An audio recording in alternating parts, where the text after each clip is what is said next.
make sure to like and subscribe. Okay. And comment. Okay. For the final topic, so as we're talking about like painting and whatnot, right? So we talk about Kwan Jin his journey as a painter, and then after that competition painting. There's another aspect of painting which is very near and dear to us gamers at heart, which is commission painting. And this is where I think it's a very wild but very hidden world. It seems like there's a lot of people with like a lot of comments, a lot of things that they want to say, but typically, right, it's not said out loud. That's my feeling. I don't know if you guys feel the same. So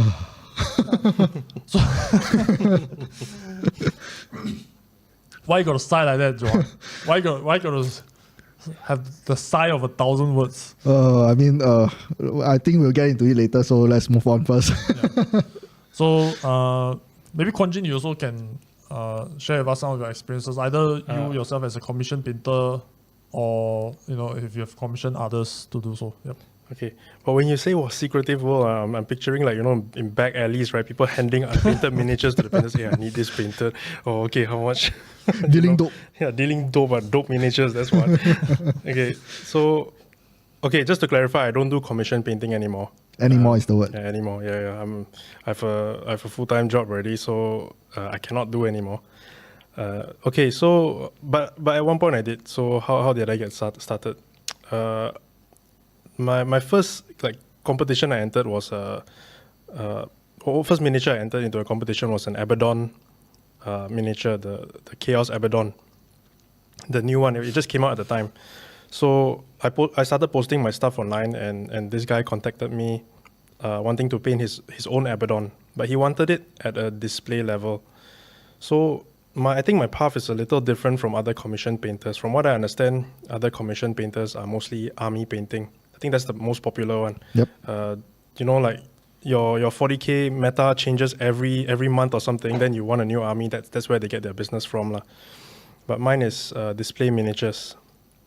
So I don't know whether I should do commission painting at the time, but I felt that I could value add a bit to the commission painting community. Because I think at the time no local painters was doing NMM.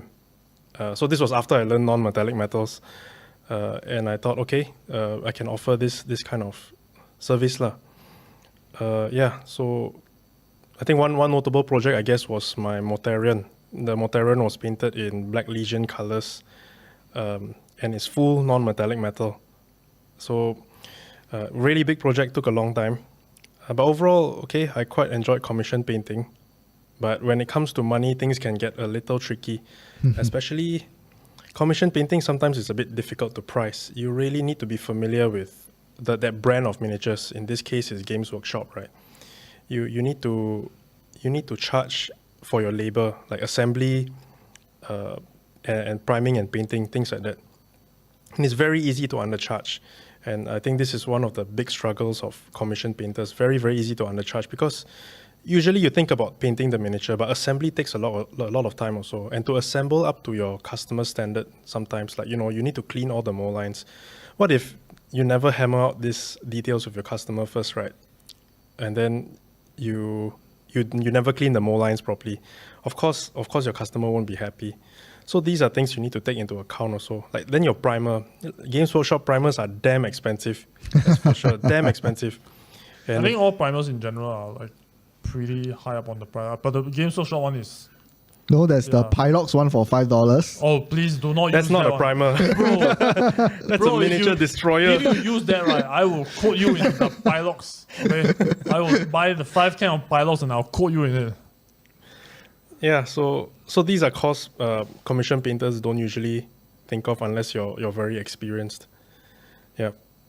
So how to say? It's a challenging business because ultimately, is it an art business or is it labor?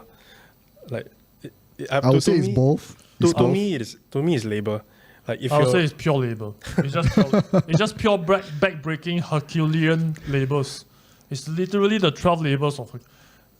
I don't think... Okay, I think with some exception, maybe like Kwan Jin, but most of the time, you're just literally assembling, fouling the models, filling in the gaps. By the way, I did my short round of commission painting lah. Oh, you did? Yeah, I didn't know that. Very short stint. Only for a few people. Okay. I think I hated every second of it. I think I said because generally I am a person who loves painting, assembling, and so on and so forth. I think if you guys have seen my army, you know that I'm not too hard up about technique. I'm more concerned with like colors Yes. and presentation. That's more like my speed, my style. And I think back in the day, some of the people they saw that they quite like it, and usually it can be applied quite quickly. Like my level of painting can be applied quite quickly, but damn, I just feel when I do it for other people, first of all, it just feels so long. Everything and then you're always under this pressure, and then every moment of it, I feel like I'm not making enough money. I'm start counting the hours. I'm just like, okay, now I'm basically painting for $10 an hour. Now I'm basically painting for $8 an hour. Now I'm basically painting for $6 an hour. It goes down and it down. just keeps going down and down. And I just feel just awful the whole time. Yeah, if you truly love your hobby, don't do it for money, right? Yes. Yes, I agree. Yeah, also we have to accept that, okay, especially for army painting, it's a very low barrier to entry job. People paint for like 6 months and they can already paint quite decent armies. So the skill set for commission painting, for army painting specifically, is not very hard to get. You compare this to like getting a diploma in poly, right? You need 3 years, to get a diploma, but then commission painting, you learn 6 months, you can do already. So yeah, that's something you just have to accept. So if let's say if you do army painting, a low barrier entry job, and then how can you attract your customers, right? It's mostly, I guess, through pricing. I don't know whether you found this true or not, John. So you basically charge lower than the next person, and then you just try to get customers that way. If you don't offer anything special, And then it's a vicious cycle, right? For me, I was quite fortunate. I managed to just charge a price. I didn't have to compete per se. I wasn't really doing it because I needed the money. Someone inquired. Then I felt like, okay, I never done it before. Sounds like it could be a fun project. Painted an army that I've never touched as well. I like to get exposed to different things. And initially I felt like it could be a fun project. And then the more I did, the more I'm just like, this is totally the opposite of fun. There is no fun or joy in any of. I mean, I'm saying it like it's very hyperbolic, but the issue for me back then was I agreed to a few different people already. Then I really just regretted doing it the whole way. Even though the price at that point, I think I was like a little bit higher than others on a per miniature basis. But not that much also not say like $50 per mini or what. By the time I calculated, I think it was something like maybe 12, 15 per miniature. I mean, because the people approached you because they like your style, right? So it's a little bit different from the commission painters who are out there approaching people to get their business. Correct. So, end up I just it's really just a labor of. It's just a labor of labor. There's no love. Yeah, it is labor. Okay, so maybe we can talk about a recent post, quite a public post by a famous commission painter based in Malaysia. So he posted about, I think it's taken down already, but he posted about how someone else was undercutting him. So this is the reality, right? And undercutting by quite a lot from what I heard, and it's all this army painting stuff. But here's the reality: if your regulars or your customers are going to you because your price is lower, of course, if another painter comes along with a lower price, even lower price, they are going to move over, right? So his attraction was low price. So who is he undercutting then? Isn't he undercutting the Singaporean commission painters? That's why. Basically, yes. Yeah, there's a lot of Singaporean commission painters who, I mean, a lot of Singaporeans who let Malaysian commission painters do their work, right? So it's just a race to the bottom, really. So how then do you do commission painting? My opinion, and it's an opinion, is you need to offer something else other than a lower price, which is maybe your basing is really nice. You do very elaborate basing work. And commission painters, from what I understand, don't really like to do basing work because basing is viewed as something that comes along with the painting work. It's like it should be there one. But if you do some really nice basing, I'm sure some collectors will come to you because not a lot of people are willing to do it. So another example is, in my case, it was NMM. Another example is if you know how to use fluorescent paint very well. Fluorescent paint can make your paint jobs really flashy. And some people really like that. Really like that flashy look. You know, you stare into the army, right? You might go blind, that kind. Yeah, those fluorescent red paints, man, you can see it from like 10 meters away, from you know. outer space. Yeah, from outer space. Yeah, so you have to offer something else, I think, other than a lower price. Or maybe like a really neat paint job, because let's say if you train your technical skill very well, you can do it in a very short time, and other people cannot, right? So maybe that's something you can offer also. Yeah, so generally, I think that's how during my time as a commission painter, that's what I experienced lah. If all you have is a cheaper price, then everybody just races to the bottom and nobody benefits. And this is not something you can have a control in pricing in the industry also, because painting again is a very personal thing. So everybody has a different style. Every commission painter has a different style. Style is one thing, but your painting standard is another. So don't confuse style with painting standard, a shitty paint job, okay? But yeah, everybody has a different style. So how can you charge the same price? Yeah, so those are my thoughts on commission painting. Maybe a bit controversial, I don't know. No, I don't believe so. So for some of y'all who don't know, my full-time work, actually, I'm a business owner. And so some free business advice for you prospective, aspiring commission painter out there. Really, it's 一分钱一分货 or in Mandarin, is you pay 1 cent, you get 1 cent worth. And my business mentor back in the day, he always used this analogy. Like if everybody just want cheap things, right? Then why is iPhone consistently sold out? Because people don't want just the cheapest things. The consumers don't typically race to the bottom of the pricing barrel. Is what Kwan Jin said. If you set your price low, then you attract that kind of customer. That level of customer. There's always a price equilibrium, right, for the amount of work that you want to do and the amount of work that you can do. So there's always some price equilibrium that you attract the customers at that level. My suggestion is to just stick to your guns. Don't ever give discount. Don't ever back down on your prices.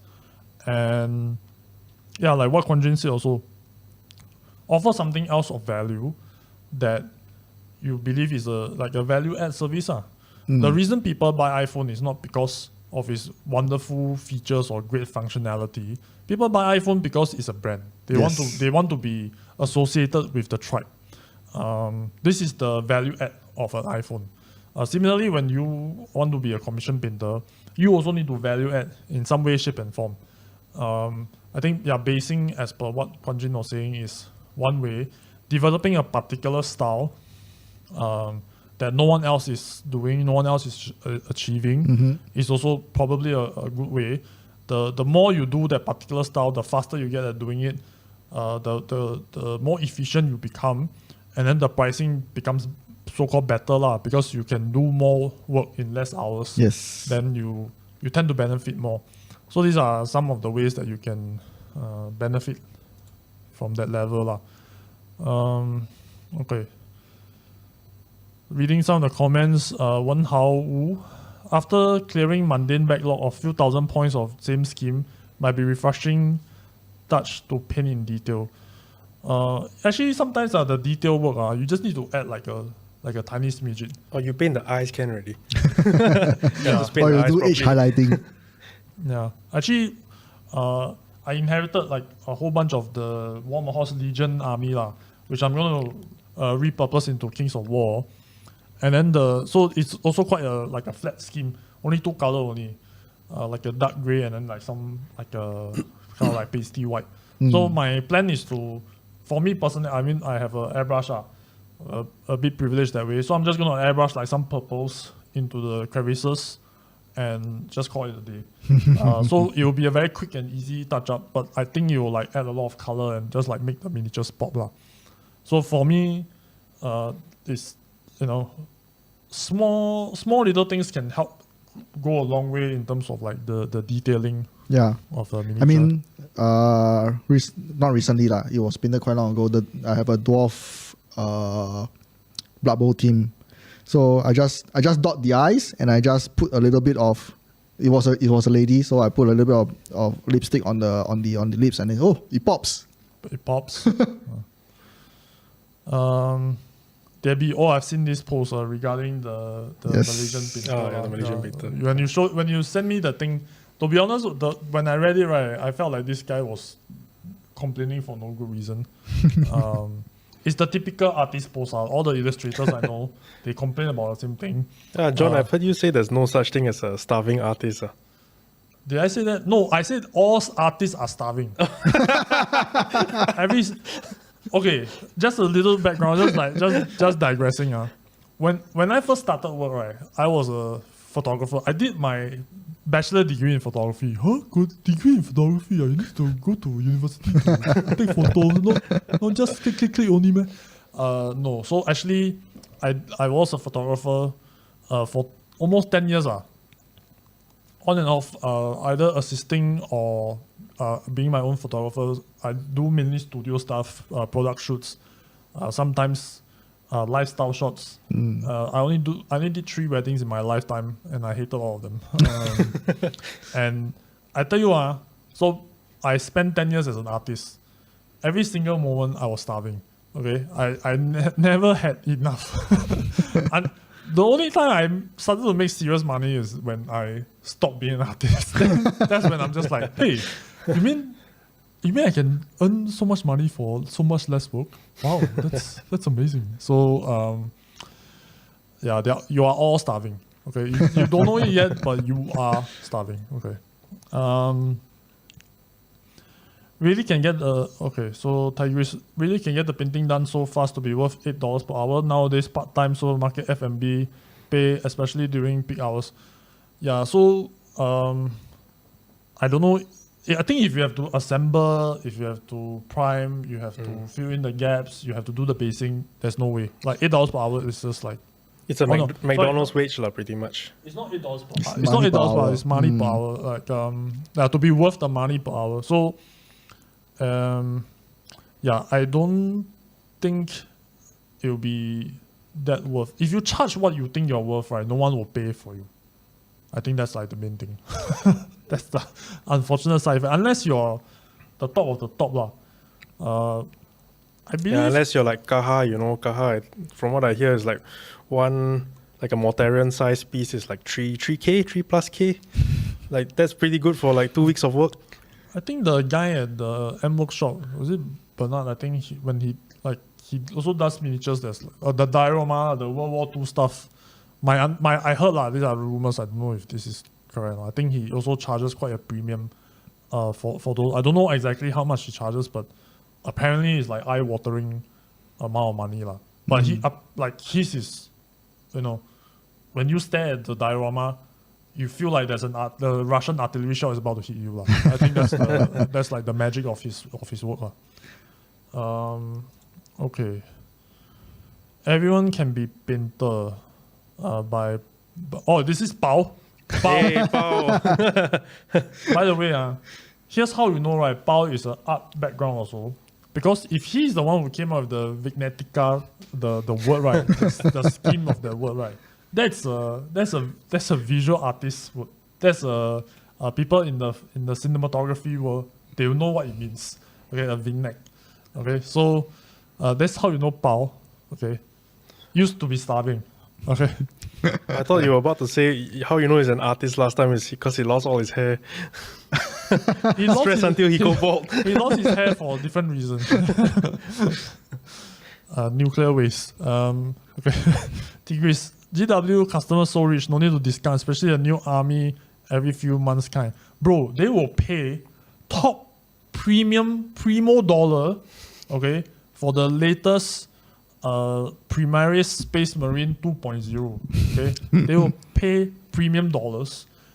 You tell them, hey, sir, can I have a little bit of extra porridge with my commission painting? No, son, no extra porridge for you. All right, get back to work. Get back to painting. I'm gonna buy myself some Dark Eldar now. Okay, so it's just different level, I would say. Different level of they have different expectations. Yeah, for what they are willing to spend money on. Yeah. So it's the unfortunate thing that commission painting is very undervalued. It's just severely undervalued. I think it's because the commission painters also like what Kwan Jin say, they are keep undercutting. So the value goes down because they keep undercutting as well. They devalue themselves. Yeah. It's unfortunate, but that's what it is. Okay. So before we cut off, before we jump into the event segment of the show, Kwan Jin, any last words on the world of commission painting? And then once that's done, then you can plug yourself, let us know more where we can find you, and so on and so forth. So take it away, Kwan Jin. Commission painting. Okay, my opinion is, I saw one of the comments that, your customer should have some heart. But my opinion is your customer paid for the price you set. So they have every right to demand what you promise also. So, yeah, I think it's easier if you can value add rather than racing to the bottom. Yeah, that's all I have to say about commission painting. Then where can you find me? I think I hang out in HH quite a lot. You can find me in Hammerhouse quite a lot. Another one is you can find me on Instagram, KJ Mini Painting. Yeah, that's all. Fantastic. Well, I hope you guys had fun talking about the crazy world of painting. Yes. I certainly I feel very energized. Ragging on painters. No. Just kidding. I love all of you, okay? I love all your starving people, okay? You don't take up too much space.